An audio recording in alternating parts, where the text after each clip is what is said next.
Hi and welcome to the third episode of the audition series. My name is Shyam Kishore. ये series मैंने शुरू की है सिर्फ इसलिए क्योंकि बीच में मैं भी कुछ कास्टिंग प्रोसेस में इन्वॉल्व था, तो मुझे लगा कि बहुत सारे एक्टर्स की जो ऑडिशंस आ रहे हैं उसमें थोड़ी थोड़ी कहीं ना कहीं कुछ लूप होल्स थी। तो मेरा मकसद ये है कि उन लूप होल्स को हम कैसे दूर कर सकते हैं, अपने ऑडिशंस को और ज़्यादा इफेक्टिव कैसे बना सकते हैं। तो इसलिए मैंने ये सीरीज शुरू की। बहुत सारी बातें हम अपने पहले और दूसरे एपिसोड में कर चुके हैं कि किन किन चीज़ों का ध्यान रखना चाहिए। जो पूछा जा रहा है वही कीजिए, उसके बियॉन्ड मत कीजिए। कैरेक्टर को कैसे डेवलप करना है उसके बारे में हमने सेकेंड एपिसोड में बातें की थी। इस थर्ड एपिसोड में हम इस जर्नी को आगे बढ़ाते हैं और कुछ और बातों पे फोकस करते हैं। तो पिछले एपिसोड में हमने deep understanding of the characters के बारे में बात की थी। थोड़े से रिसर्च क्वेश्चंस के बारे में बात की थी कि कौन कौन से रिसर्च क्वेश्चंस आपको पूछने चाहिए किसी भी कैरेक्टर को प्रिपेयर करने के लिए। कैरेक्टर की एक वर्ल्ड बनानी है, बिकॉज कोई भी डायरेक्टर, कोई भी कास्टिंग डायरेक्टर जो आपसे देखना चाहता है, जो जानना चाहता है, वो ये कि कैरेक्टर की वर्ल्ड को आप कितने अच्छे तरीके से समझ रहे हैं और उसको कितने अच्छे तरीके से पोर्ट्रे कर रहे हैं। चौथी बात की थी कि वेरिएट करना है हमें, मतलब लोग बोलते हैं कि हाँ भाई इसमें वेरिएशन दिखाना चाहिए। अब वेरिएशन के लिए आप क्या क्या करेंगे? तो वेरिएशन के लिए बहुत सारी चीज़ें, बहुत सारे फैक्टर्स काम में आते हैं कि आपको कैरेक्टर किस किस्म का दिखाई देता है, क्या उसका बैकग्राउंड है, कहाँ का रहने वाला है, और वेरिएशंस जो है वो कितने किस्म से ला सकते हैं। तो देखिए, वेरिएशन लाने के बहुत सारे तरीके हैं। आप अपनी पर्सनैलिटी को बिल्कुल तो नहीं चेंज कर सकते हैं, बट छोटे छोटे शिफ्ट्स कर सकते हैं उसके अंदर। तो वो जो जो शिफ्ट करेंगे उसकी वजह से एक वेरिएशन आता है। दूसरा वेरिएशन लाने का तरीका है कि आप अपने बॉडी जेस्चर्स, पॉस्चर्स, उनके ऊपर थोड़ा सा काम कीजिए, उनको समझने का कोशिश कीजिए। सबसे इम्पोर्टेंट ये है कि पहले आप अपने को समझिए कि आपकी जो प्रोमिनेंट बॉडी पॉस्चर्स, जेस्चर्स हैं, वो क्या है। वो कैसे समझ में आएगा? Being aware. Generally in your general routine आप किस तरीके से बिहेव कर रहे होते हैं, आपकी बॉडी कैसे रिस्पॉन्ड कर रही होती है चीज़ों को। So a minor shift in that would give you a different perspective. तो एक ये भी तरीका होता है वेरिएट करने का। तीसरा तरीका ये हो सकता है कि आपकी आवाज़। अब सबको बेसिकली पता होती है कि भाई 7 सुर होते हैं, और जो म्यूज़िक वाले हैं उनको पता है कि 7 के अलावा भी बहुत सारे सुर होते हैं। तो ख़ैर, हम चूँकि ये म्यूज़िक क्लास नहीं है या वॉइस की क्लास नहीं ले रहा हूँ, तो आप उन 7 पे ही फ़ोकस कीजिए।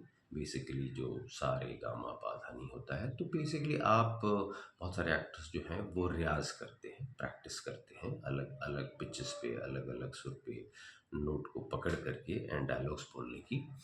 तो आप भी ऐसा कर सकते हैं। ये देख सकते हैं कि कौन-सी उसके साथ, मतलब जो आपका कैरेक्टर है, उसके साथ सबसे अच्छी कौन-सी टोन जा रही है। क्योंकि कई बार आपने देखा होगा अमूमन ज़िंदगी में रोज़मर्रा की, कि हर एक कैरेक्टर की पिच, हर एक कैरेक्टर की वॉइस एक जैसी नहीं होती है। कुछ लोग हाई पिच में बात कर रहे होते हैं आपसे, कुछ बिल्कुल लो पिच में बात कर रहे होते हैं आपसे।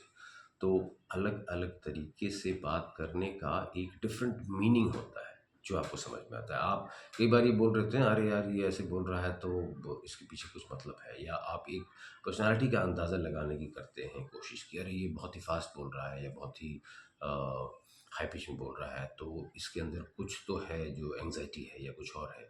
सो ये जो कैरेक्टर की डिस्क्रिप्शंस जो आपको मिली होंगी, हुँ? कई बार होता है कि भई कैरेक्टर बड़ा क्वर्की है, या कई बार ऐसा होता है कि बहुत ही एंग्ज़ियस है, या वो कैरेक्टर हो सकता है डिप्रेस्ड हो, या कैरेक्टर बहुत ही ज़्यादा एम्बिशियस है, या कैरेक्टर बहुत ही ज़्यादा फ़ियर्स है। तो ये सारी जो डिस्क्रिप्शंस जो आपको कास्टिंग डायरेक्टर्स से मिलती हैं, इन सारी चीज़ों के साथ आपको मिक्स एंड मैच करना होगा कि ये मैं कैसे उस कैरेक्टर में ले आऊँ। तो voice is a very big tool, अपने आप में एक बहुत बड़ा सब्जेक्ट है। बीच-बीच में मैं वॉइस की वर्कशॉप्स भी करता रहता हूँ, उसकी भी कुछ वीडियोज़ डालता हूँ, तो वो भी आप बिल्कुल देखें। और डिटेल में समझना और पूछना चाहते हैं तो बिल्कुल you can message me any time, you can mail me any time. Uh, तो उसके बारे में भी बात कर सकते हैं। तो ये एक तरीका है वेरिएशन और लाने का। उसके बाद हम बात करते हैं कि how do we plan the outfits. देखिए, आहार्य अभिनय एक चीज़ होती है, वो भी बहुत इम्पोर्टेंट है। आहार्य अभिनय से मतलब ये है कि आप क्या पहन रहे हैं।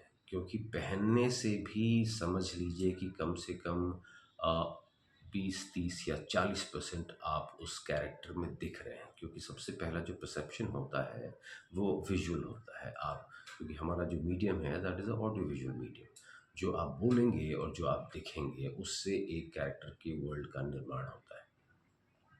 तो इसलिए बहुत ज़रूरी है कि अपने जो आउटफिट्स हैं वो उसी हिसाब से चुनें। कई लोगों को मैंने देखा है कि उनको बोला जाएगा कि सर आप फुल स्लीव्स पहन के कीजिए या फॉर्मल्स पहन के कीजिए या पर्टिकुलर कलर के वो शर्ट या टी शर्ट या जो भी है वो पहन के कीजिए। तो बहुत सारे लोग कहते हैं अरे यार ऑडिशन ही तो है, उससे क्या फ़र्क पड़ने वाला है, कुछ भी पहन के कर लो। But mind me it really matters, like उससे बहुत फ़र्क पड़ता है। तो आप इन छोटी-छोटी चीज़ों पे कोताही ना करें, क्योंकि ऑडिशन एक बार आपने बना लिया, आप उसको मिटा तो नहीं सकते, वो जब चला गया तो। तो जो आपका परसेप्शन आपने उनको दिया, वो उसी हिसाब से आपको जज करेंगे। Be very sure the world is very sarcastic and judgemental. आपको लगता होगा कि नहीं, नहीं यार जज कोई नहीं करता, लेकिन सब जज करने को बैठे हुए हैं।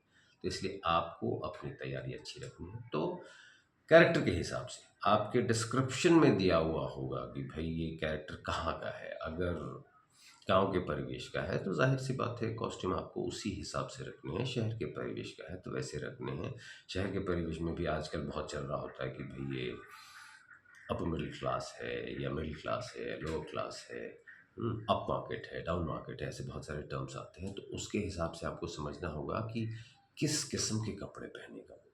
हम्म, आपको ऐसा नहीं है कि हर कैरेक्टर के हिसाब से जाकर के कपड़े खरीदने होंगे, बट ये समझना होगा और उसको अरेंज करना होगा। मतलब आपके हर एक के वार्डरोब में कुछ ना कुछ ऐसी चीज़ें होती हैं that will give an idea कि हाँ ये थोड़ा इस कैरेक्टर के लिए सूटेबल होंगी और ये दूसरे कैरेक्टर के लिए सूटेबल होंगी।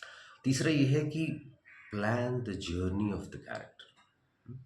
जर्नी का मतलब कि कैरेक्टर कहाँ से शुरू होता है और कहाँ जाके ख़त्म होता है, वो आपकी स्क्रिप्ट गवर्न करेगी।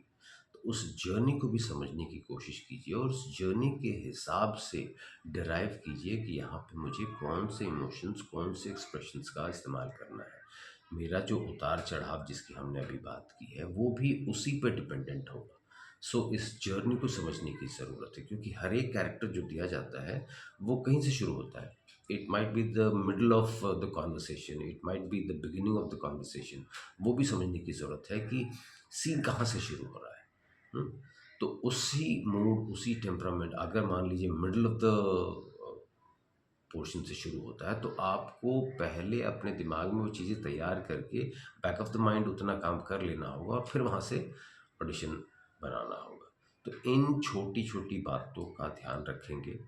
अभी देखिए मैंने सोचा था 2-3 और टॉपिक्स करेंगे, लेकिन अभी वीडियो काफ़ी लंबा हो गया, 8 मिनट का हो गया है। सो बाकी की बातें हम नेक्स्ट एपिसोड, 4th एपिसोड में करेंगे। आपको ये वीडियोज़ कैसे लग रहे हैं वो फीडबैक भी दीजिएगा, जिससे कि I will try and include more things. Yeah alright, so happy auditioning, see you again, thank you.